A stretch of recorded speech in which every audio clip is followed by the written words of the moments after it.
Good evening and welcome. I'm Chris Parnell. Reporting from Moscow. Tbilisi. Times Square. May your dreams be your only boundaries in life.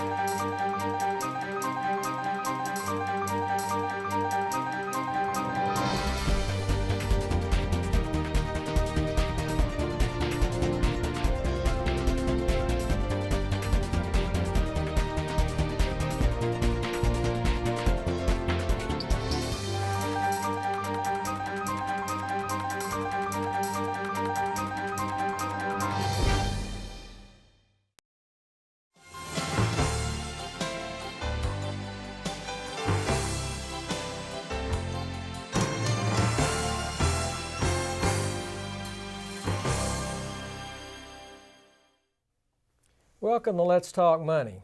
My name is Harvey Cook and this is my co-host Kelly Bolton. We thank you for tuning in today. We're honored to have with us Ms. Shannon Key, President of Memphis Contract Packaging, as our guest. Memphis Contract Packaging is a successful family-owned business, so we're excited to learn what advice and guidance Shannon could impart to other business owners and to future entrepreneurs. So without further ado, let's talk money. Welcome to the show. Thank you. Glad to have you. Tell us a little bit about Memphis Contract Packaging and also about your background. Memphis Contract Packaging is our family business. My dad founded it about 30 years ago, and I'm the second generation owner. I've been an owner for about 13 years and took over operations about 8 years ago. We manufacture personal care products, which is anything that you might use on your hair or your skin. And we have a retail division of our own brand of products called Softy Products, and we have a contract division where we do contract manufacturing for several customers, many of which are Fortune 500 companies. So we've experienced a lot of growth over the past several years, and we are really glad to be here, so thank you. Great. Well, we know that your company's been very successful. What factors have led to that success? I think two main things. The first of which is an actively engaged team. We have a wonderful team of employees, and their goal is to make a contribution, the right contributions every day. And we've been committed to that culture for at least 5 years now, and that's one of the things that is very special about our company. And then also, we're very flexible for our customers. We offer the customers a simpler manufacturing experience. So what we mean by that is if there's a customer that is very, very large and they either need very, very large volume overflow capacity or they need a very, very tiny volume launch type pilot batching, we're able to offer either one of those and everything in between. And so being able to flex and scale to what the customer needs are has been we have found that to be very value adding to our customers. Also, our customers have learned that if they have a difficult formula, for instance, and they have a tough time with success with that particular product or that particular formula, we can take that in-house, we can become specialists and experts and successfully manufacture that. And then if the volume warrants that they want to take that product back in-house, we can work very closely with them to teach them what we've learned to become experts themselves and be able to successfully take that in-house. And although that takes product back in-house from MCP to the customer, it also develops a partnership with the customer where they bring other things to you. And so that's been a very valuable thing for our growth in the past few years as well. Oh, that's great. Well, we enjoyed when we toured the plant. I mean, it's quite amazing, and you can tell just by looking at the people and how they're engaged with one another that you're doing something different culturally there. So, I mean, what is your philosophy about training your team, and how do you get them to buy into this corporate culture that you have? Training, I think that, basic job training is really hands-on and on the job, but the most important type of training for me is that, or to me, is that when we have projects come into the company, contract manufacturing awards or projects that come in, especially the really large ones that come in and out in a hurry, you're scaling in a hurry, you're changing the amount of the capacity that you're utilizing at the company in a hurry, and so that type of capacity utilization with a project really does expose weak processes or perhaps, weaknesses in a department or things that you weren't doing before that the project requires that you really weren't prepared for until the project arrived. And so the learning curve with that type of growth and taking contract projects in and out of the company, to me, the best type of training is to utilize those learning curves and deliberately turn them into training exercises for the team so that you are utilizing what you're learning there for continuous improvement. Always challenging your assumptions, always challenging the processes to see what you can do better or what you can do more effectively. Oh, that's incredible. I mean, you can tell by visiting the plant one time. I could see that. And obviously you've got some very strong philosophies on leadership and on delegating, and we certainly enjoyed meeting with your father and mother who have been involved in the business and obviously now being run by you. Can you share with the viewers your thoughts on leadership and delegating? Because that's tough for people, I'm sure, like you, like me, like Harvey. I mean, we kind of want to be involved and it's hard to let go sometimes. One of the things that my dad and I agreed on before I came into the business with longevity, worked in and out of the business some when I was younger, but we wanted me to have some experience outside of the business, and so I spent some time in corporate America. And coming back into the business, what I learned, one of the things that I learned from my dad is that your team is led more successfully when they know that you care. And he takes very seriously the leadership role and the livelihood of those on the team, in the staff. And over the years, that's been 30 people, 50 people, 200 people, 300 people, and so the more we grow, we don't just want to be bigger, we want to be better as well. And so we continue to foster a culture where we want to provide a livelihood that goes well beyond a paycheck. So for us, that starts with the leadership. And so about 5 years ago, we're looking at the team, we're seeing some communication barriers, we're seeing some trust issues and people walking on opposite sides of the plant trying to avoid one another. And I think that that's naturally happens with humans, no matter where you are.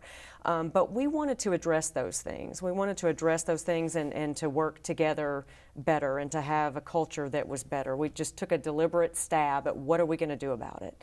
And so we started working and coaching, and we started with a mission, not about what we're making or how many widgets we make or how fast they're going down the line, but more about how engaged we are.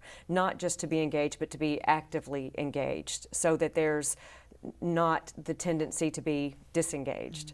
So we were very hands-on in our approach to wanting to coach towards that engagement with the entire team.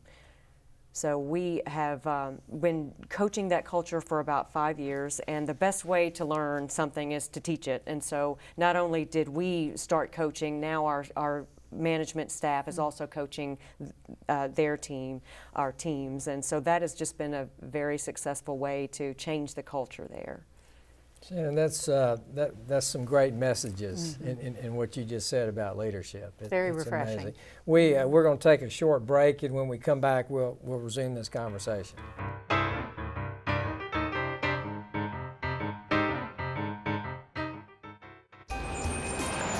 Okay, Josh, do your stuff. Okay, people, you know the drill. Canned foods only, guys. Sometimes you gotta live what you believe up in your arms, 'cause that's where it starts. Right here with you and with me. I know world needs now is love. Generosity, pass it on. A little help from up above. Faith to me. A message from the Foundation for a Better Life.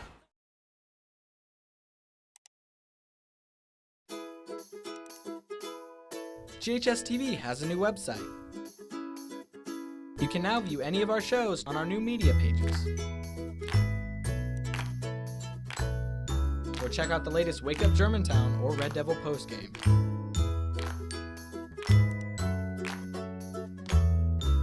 As always, we're streaming live 24/7 Just visit ghstv.org today.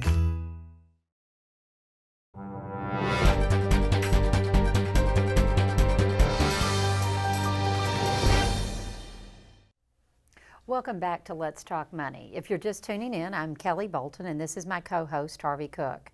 Today we've been talking with Shannon Key, who's president of Memphis Contract Packaging, as we learn more about the joys and challenges of owning your own business. So, Shannon, thanks for joining us, and thanks. We've had a great first segment, and we're excited to talk a little bit further. We talked briefly about you working with your father, working with your mother. I'm sure that can present a lot of joys, and I'm sure it can present a lot of challenges. And I'm sure there's a lot of people watching that may be considering joining a family business or working with a family member. Can you give us some of your ideas, the pitfalls and the joys of it?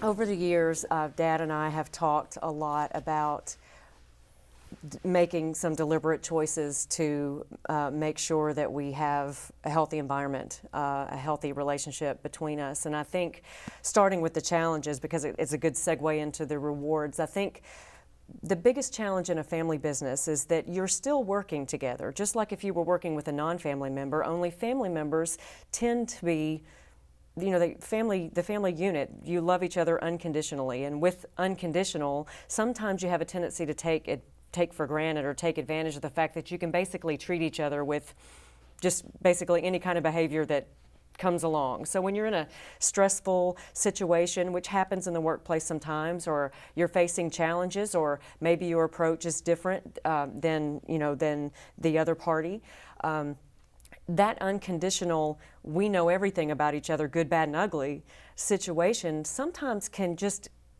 foster a situation where you don't respect the fact that unconditional doesn't mean you can get away with just anything.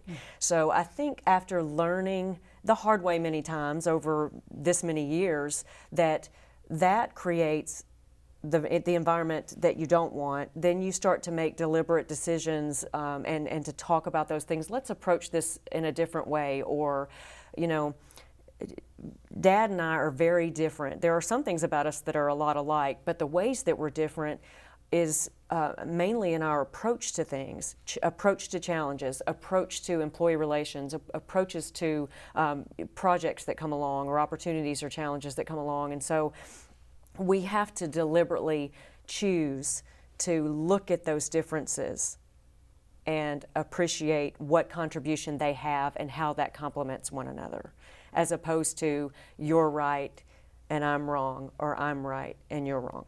And then you just have to have courage. Sometimes you just have to have courage to say, I was wrong about that, let's do it your way, or I really feel convinced that I'm right about this, let's try to do this my way. And it takes courage to be that honest with yourself, honest with your family member, but it really does take that, because if you just close the door to that and you don't have open dialogue about that, you can damage the relationship over time by just, even if it's not conscious, taking advantage of the fact that you're just going to love each other unconditionally because you have a relationship outside of the office. And so you want to be sure that you're preserving both of those relationships. And I think that's the biggest challenge, is to making sure that that balance is deliberately kept. Mm-hmm. And then as a segue into the rewards of that, we see the family business, and I inherited seeing it this way because my dad always has, like a family heirloom, a very special family heirloom, where, you know, I watched my dad put his blood, sweat, and tears in it, and here I am putting my blood, sweat, and tears into it, and I'm learning life lessons from it. He's looking at me and saying, you know, he's seeing where I'm learning life lessons from leading, you know, a team, the way that he learned life lessons from that at my age. And then the heirloom part comes when you look at I have 4 children. I'm looking at my children, and I'm seeing if they grow up to have any interest in the family business, what a joy that would be for the both of us, my dad and I, to be able to offer a legacy for them that would be worth something to them, that they could be interested in, and then also to watch them learn the life lessons that we were afforded by the experience of leading a company and the experience of putting in that type of blood, sweat, and tears together as a family. And so that's the rewarding part of it. It's challenging, but the rewards far outweigh. I love the analysis or analogy of an heirloom, a family It heirloom. really That's is, in a very large, special way. It's an heirloom. Right. Shannon, when we took the nice tour of your plant a week or so ago, I noticed an amazing amount of technology. So how do you keep up with technology? How do you use it? What's your thoughts about it? Well, our customers tend to be a lot bigger in many circumstances, a lot bigger than we are. The companies that we do contract manufacturing for, the companies that we sell our retail products to, much, much bigger companies than Memphis Contract Packaging. The way that we approach that is that we want to deliberately have the right takeaway from that experience with the customers. In other words, if you're on a ball team and you're constantly playing a team that's better than you versus constantly playing a team that's not as good as you are, who are you going to learn more from? And so that's the approach that we take with the customers. What do we have to learn from those that have been there, those that are larger, those that are taking new and technologically advanced, far more advanced than we are, approaches to their processes and that sort of thing. And so that's one of the ways that we keep up to date. And so these customers have audit requirements, they have standard requirements, they have regulatory requirements. They are constantly challenging and testing us. So when they come in and they're looking for things, whether we have them and it's not quite as robust as we need it to be, or maybe we don't have it at all, those are the things that afford us the opportunity to take a good hard look at those technological advances that keep us up to date, that keep us in the right benchmark, so that we don't slide by not really pushing for continuous improvement. You look for opportunities by way of the examples that these larger companies set in a lot of ways. Again, you're playing a team that's a lot better than you, that's a lot bigger than you, and what better way to learn than to challenge yourself versus always being taking the easy way out. So that's been a very good experience for us. It's taught us how to be transparent with our customers in such a way that you really provide a partner for them, not just a vendor. So that's been part of our learning curve, especially in the past 5 or 6 years. So we've grown a lot technologically in that time as well. Well, I'm very impressed, and I could have sat there all day and just watched the machines, how they, mix and fill and cap, and then they kind of cold out those things that weren't working, and then people put them back on the line. It was quite impressive. Now they're telling me we got to take a break, so if everyone will stick around, we will continue our discussion in just a few moments.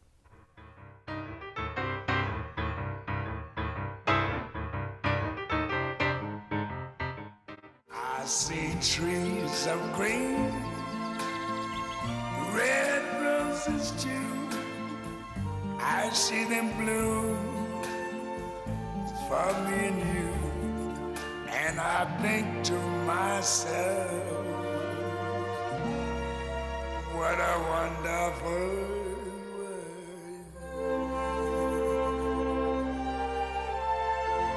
Oh, yeah.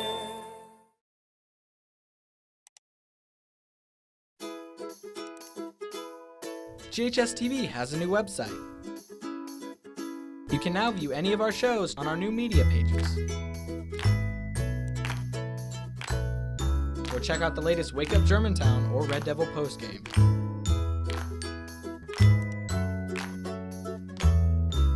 As always, we're streaming live 24/7.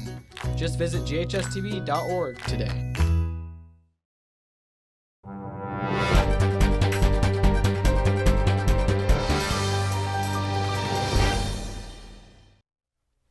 Thank you for joining us again on Let's Talk Money.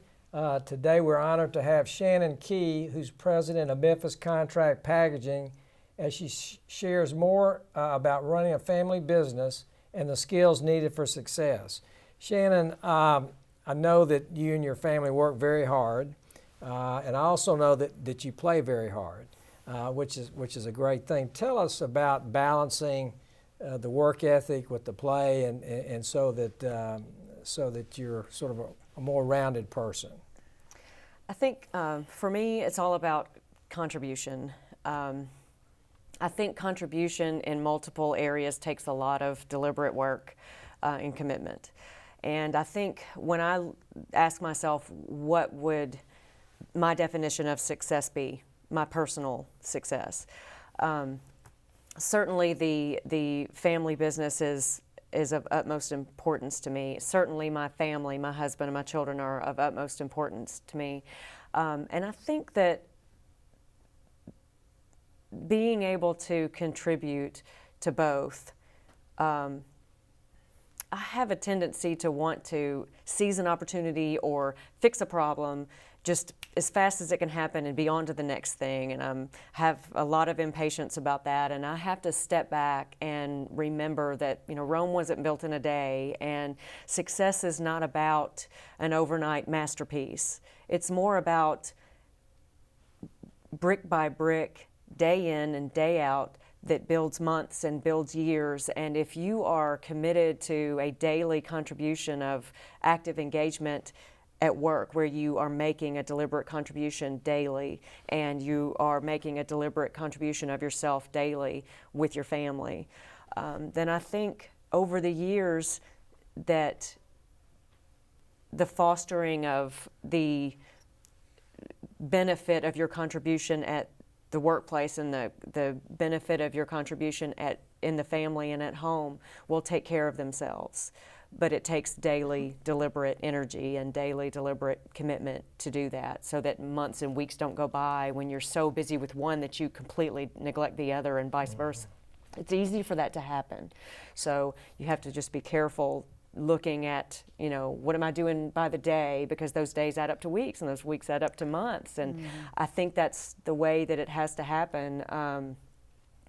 I can't imagine a better definition of success for me than for, at the end of my life, for my family business to have gained or benefited from my contribution there, and my family and my children and my home having gained and benefited from my contribution of active engagement of myself, my personal time there as well. So if I were to be able to accomplish both of those things, then I can't imagine being any more successful than that. So that's... Well, I love your comment on Rome wasn't built in a day. I think, well, maybe it would have been if I had been around. I know. I'm the same way. I'm very impatient about getting it. I have a tendency to be very impatient too.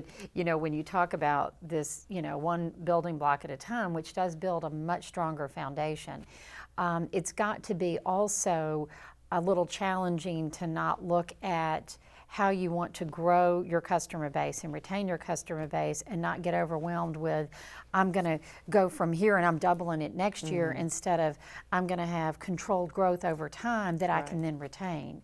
So how do you kind of look at that challenge of growing but having it controllable growth that you can then retain?